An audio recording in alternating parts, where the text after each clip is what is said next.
I'm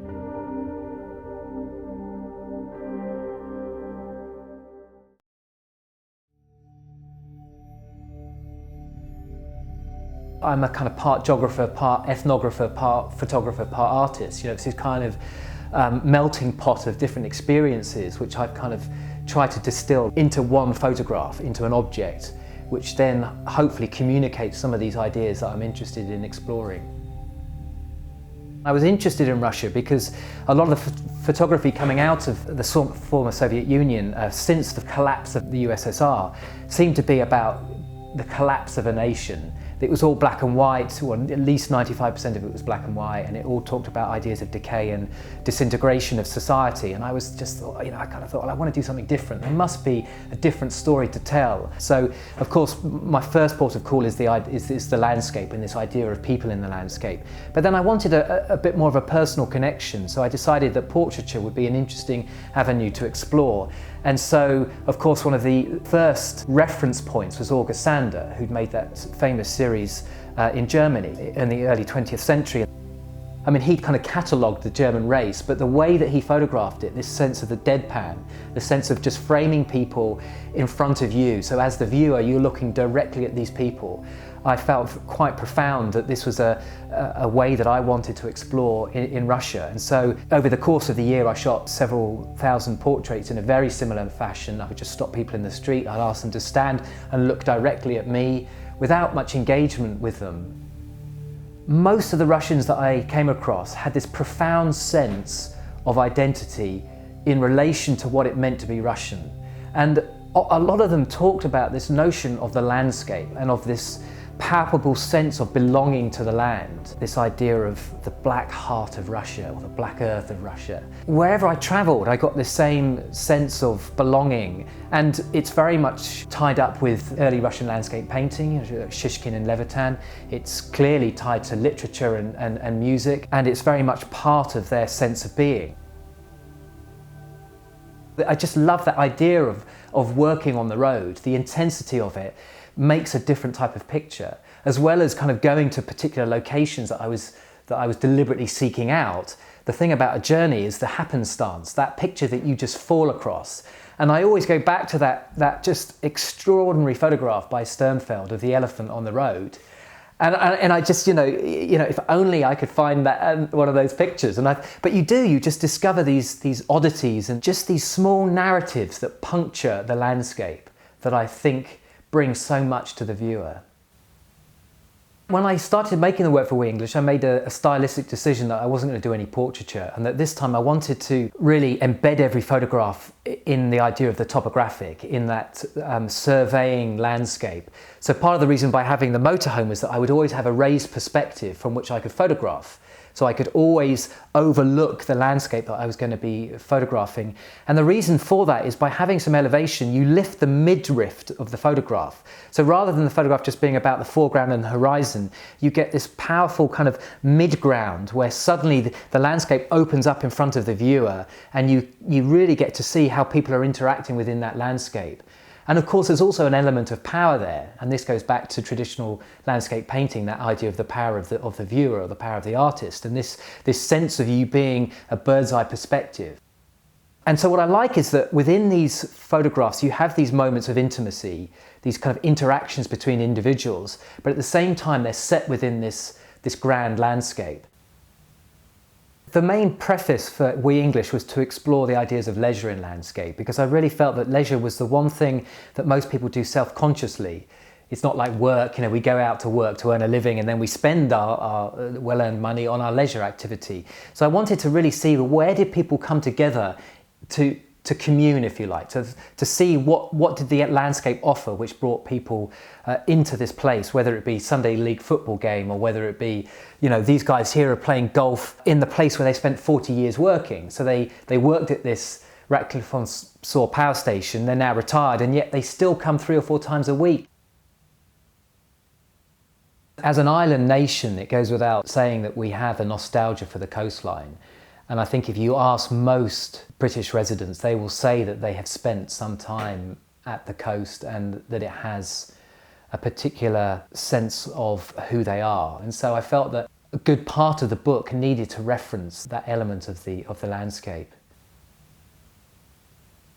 One of the elements I wanted to explore was class within British society, and this is still something that is palpable, I think. Although a lot of people say we are now a classless society, the reality, I think, if you look closely, is that it's not. And so some of the events I photographed were those that were for a particular class, such as the opera season, where tickets are a few £100s. Now, you don't get a lower class attending the opera.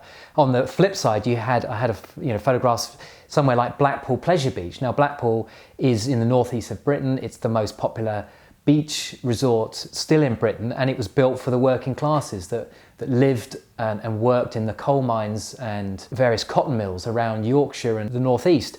And it's still the case that the families of those generations still go to this particular location to holiday. While I wasn't trying to, bang the point, if you like, I did want it to seep through the pictures so that we do see these distinctions come through the imagery. When I came to do We English, I thought, well, it's important to really think about that British tradition of the history painting and people like William Powell Frith, who were making these kind of grand social landscapes in the 1850s, 1860s, but at the same time depicting this range of characters, in some ways quite Hogarthian as well. I mean, I love the Hogarth humour that kind of comes through. And so in some ways, I suppose I'm distilling all of these different elements along with that photographic tradition of the big landscape and trying to pull that into my own imagery, which I felt had not been done in Britain before. I wanted to echo some of the landscape traditions, whether that be Turner or Constable. Whatever we say about these characters, they are very much embedded in the psyche. I mean, one of the photographs in my new book, Merry Albion, was taken at Flatford Mill, where Constable painted the hay wain amongst many of his paintings. And what the picture depicts is a National Trust member of staff holding up a canvas of constables, explaining that this is what they're seeing in the background. So as a viewer, you're looking at these people who are looking at this painting, who are looking at the backdrop. So you have this kind of strange cyclical thing where we're passing a particular identity of landscape through ages.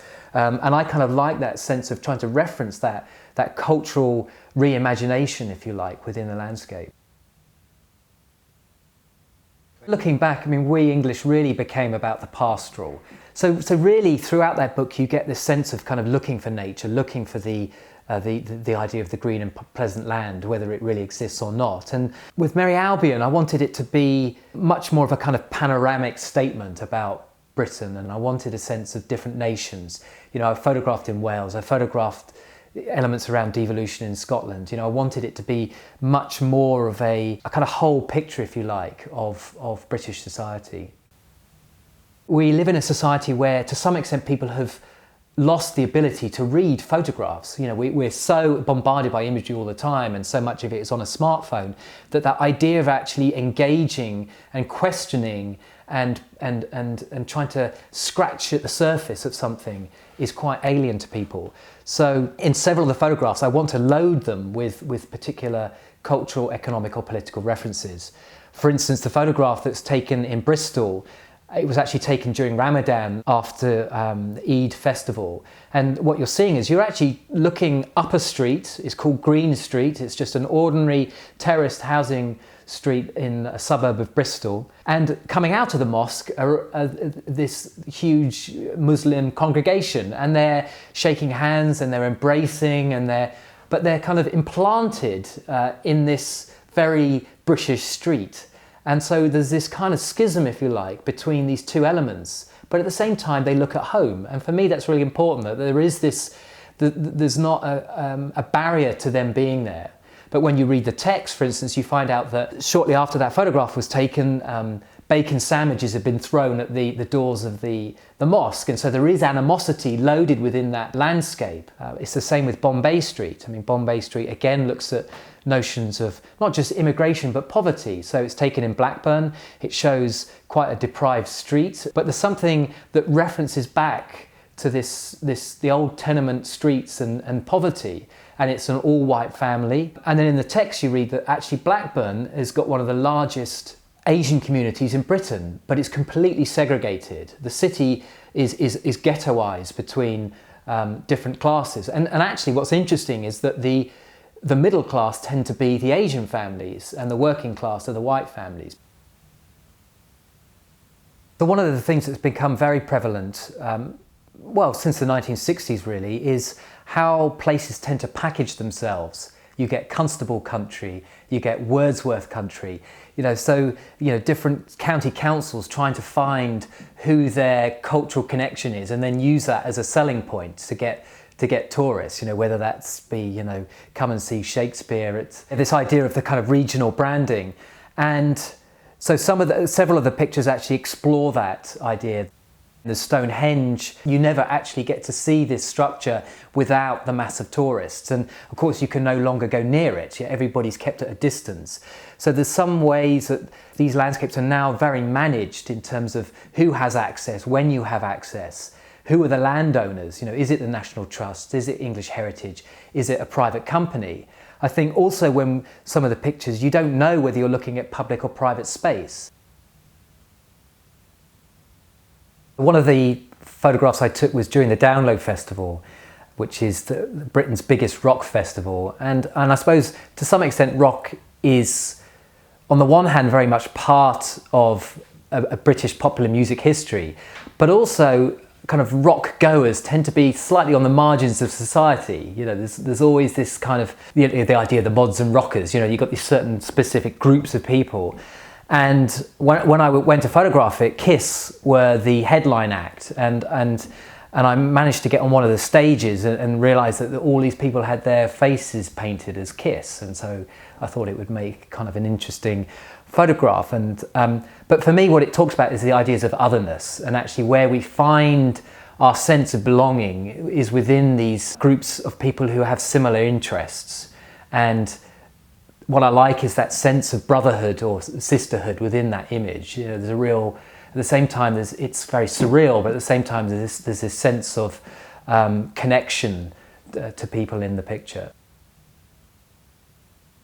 We then get a coalition government in 2010 who unleashed this period of austerity, and it becomes, the kind of biggest economic depression rolled up with the world economic credit crunch, and that we'd had since the Great Depression after the war. And so I thought, well, this seems to be a profound period of time that needs to be recorded. And so I continued photographing in a similar perspective from the raised elevation with these kind of big scenes of Occupy London or various protests. And then after that, there was debates about immigration. So I thought, well, I better do that. And then there was debates about energy security. It was peppered with these historic, significant events like the Olympics, like the riots in England that we had in 2011, the royal wedding, the Diamond Jubilee, the funeral of Margaret Thatcher. And these all seem to be like kind of very important specific events that mark ways that we congregate in the landscape. And then what I wanted to do was try and find an ending. And then Brexit seemed to be this kind of perfect moment in contemporary British history, which is the most tumultuous event in our political life since I don't know, the Second World War. I mean, it's quite extraordinary. And the fact that it's completely divided the nation. I thought I'd taken the last photograph on the day that we signed Article 50. I took the picture on the south coast. To some extent, it's quite a simple picture. It's that idea of the White Cliffs of Dover, which is so much part of a kind of icon of Britishness, and it's what we all fought for in the Second World War. All the imageries of this is what you're defending, boys, and here you have this family kind of looking over the edge, quite unsure. And so I wanted that sense of this barrier and this sense of where are we actually going? Are we reducing our society and kind of looking back inwards, or are we actually kind of reverse the decision, hopefully? And then a few weeks later, Grenfell Tower disaster happened, and I just felt compelled to make that photograph. To me, it really seemed to be the moment where we witnessed a motif of what Britain is now. We saw debates about immigration, because of course most of the people in that tower were immigrants. We saw the idea of the failures to some extent of capitalism, how these buildings have been repaired or built with not the proper care and consideration to the tenants. And then of course disparity, economic disparity. I mean, here you have a housing estate with kind of subsistence living on the edge of Kensington and Chelsea, which is the richest borough in the country. And so all of these elements seem to be there in this one photograph, alongside this kind of group of youth just trying to go on about their daily life. And for me, I think this tower and this disaster is going to play out through British politics for some time to come. One of the ways I describe my work is almost like a mosaic, that really all I'm doing is I'm adding another piece to a bigger mosaic about Britain. And I love the idea that this book will maybe sit alongside, you know, Martin Parr or Tony Ray Jones or Anna Fox or Sir Benjamin Stone, you know, all of these key characters in British photographic history that have tried to tell us something about how we are. And really, I'm just adding another element of that story.